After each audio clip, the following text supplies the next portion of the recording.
ఇవాళ మనం చెప్పుకోబోయే విద్య ఇది విద్యనే కంటే కూడా సాధకులకి చాలా గొప్పగా ఉపయోగపడుతుందనేసి చెప్తున్నాను.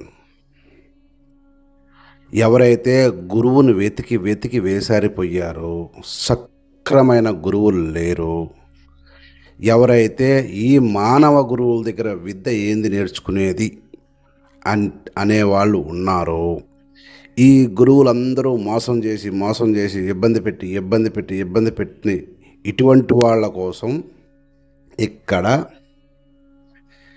ఒక పురాతన విద్యా విధానాన్ని రేణుకామాత పరశురామునికి ఇచ్చినటువంటి మంత్రరాజాన్ని మీకు ఇస్తున్నాను.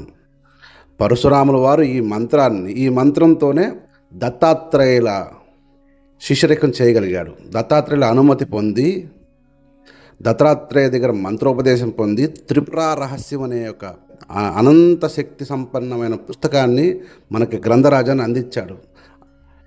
మొట్టమొదటగా ఆయన నోటి నుంచి వెలువడిందే త్రిపుర రహస్యము. ఆ తదుపరి అక్కడి నుంచి రాముడి నుంచి మన దాకా వస్తుంది. అటువంటి గొప్ప మంత్రరాజాన్ని ఇక్కడ మీకోసం చెబుతున్నాను. చెప్పేదానికంటే ముందు ఈ సాధన ఇప్పటికి కూడా దత్తక్షేత్రాల్లో ఎవరైతే చేయగలరో, దత్తక్షేత్రం ఏదైనా పర్వాలేదు, మక్తల లేదా ఇంకోటి వాట్ ఎవర్ మేబీ దత్తక్షేత్రం అయి ఉండాలి. దత్తక్షేత్రంలో ఈ సాధన కోసం సాధకుడు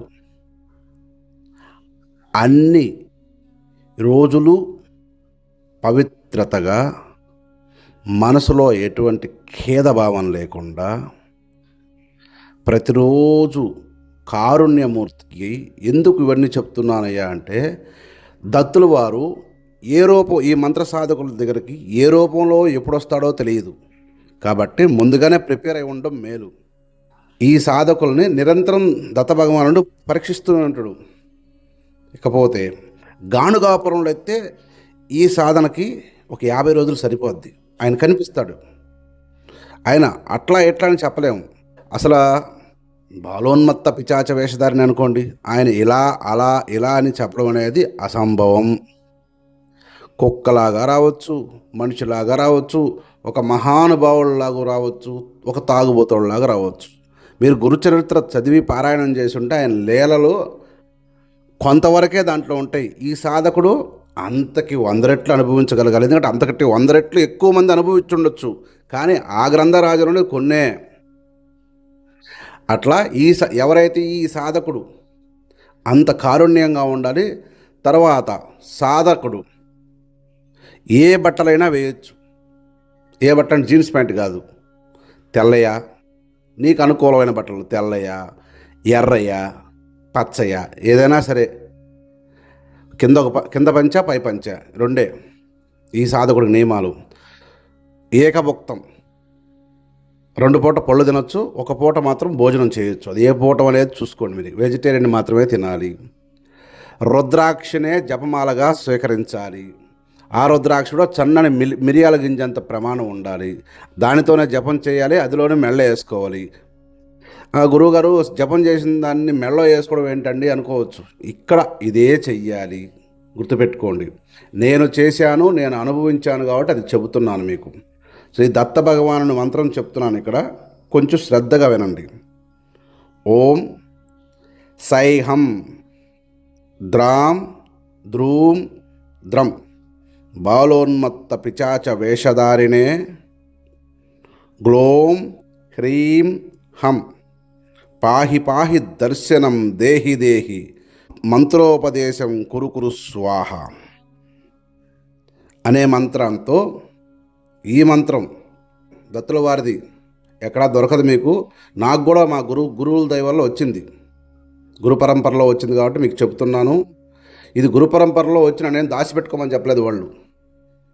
నన్ను నాయన నువ్వు ఎవరికి ఇవ్వకుండా దాచిపెట్టుకునైనా నీ శిష్యుడికి నాయన అని చెప్పొచ్చు. నా శిష్యుడికి ఇచ్చే మంత్రాలు వేరు. ప్రపంచం కోసం చెప్పే మంత్రమే ఇది. అంటే గురువుని ఎందుకు ఎతకాలి? దొరకట్లేదు కదా ఇక్కడ ప్రపంచంలో. నువ్వు వెతుక్కో, ఈ మంత్రం సాధన చేసుకో. అక్కడ 52 రోజులు, ఇంకెక్కడైనా సరే గానగాపురంలో 52 రోజులు పట్టద్దు. 52 రోజులు 50 రోజులు పట్టద్ది ఈ సాధనకి. ఇంకా ఎక్కడైనా సరే దత్తక్షేత్రం అయి ఉండాలి, దత్తాత్రేయుని విభూతులు ఉండాలి. పిఠాపురంలో కూడా చేసుకోవచ్చు. ఆయన లక్ష్మీ నరసింహ సరస్వతి అక్కడ ఆయనే కదా, శ్రీపాద శ్రీవల్లభలు రకరకాలు ఉండరు కదా, వాళ్ళు ఎక్కడైనా చెయ్యండి. దత్తాత్రేయ వారు ఇప్పటికీ ఈ భూమి మీద తిరుగుతూనే ఉన్నారు. ఈ మంత్రం ద్వారా ప్రతిరోజు దీనికి జప సంఖ్య అయితే లేదు, 3 గంటలు మాత్రం నిరంతరామంగా జపం చెయ్యాలి. ఆ తదుపరి ఈ మంత్రాన్ని నిరంతరం మనసులో ధ్యానించుకుంటుండాలి.